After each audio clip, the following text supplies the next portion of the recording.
Sa Cebu City, hindi napigilan ang makulimlim na panahon ang dagsa ng mga debotong nakilahok naman sa Penitential Walk with Jesus. Ito ang hudyat ng pagsisimula ng kapistahan ng Senyor Santo Niño. Narito ang Express Report ni News 5 correspondent John Aroa.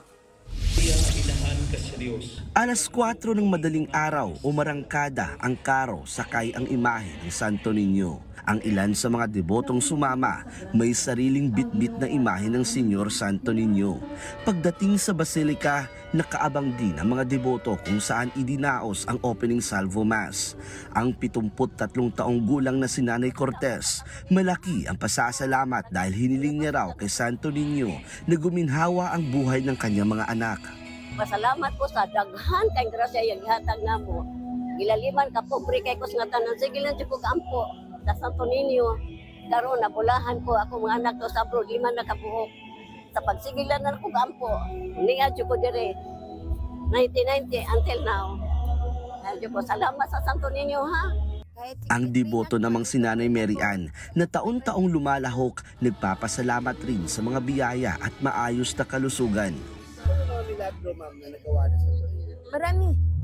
Tulad ng anak ko noon, isang adik. Nawalan ako ng pag-asab ka sa kanya kaya dahil di ko panalangin, narinig niya, nagbagong anak ko. Kaya hanggang ngayon, okay ng anak ko. Sa kabila ng makulimlim na panahon, nagpapasalamat ang simbahan na maayos namang naidaos ang prosesyon.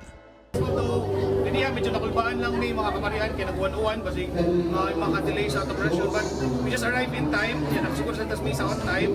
Kaya kato lang, no, we consider itong raindrops na a blessing. No? Nagbabalita mula sa Frontline, John Arua, News 5. Mga kapatid, ako po si Ruth Cabal. Maging maalam at may pakialam sa mga may init at rumaratsadang balita sa Frontline Express. Para maging updated sa balitaan, mag-subscribe lang sa social media pages ng News 5.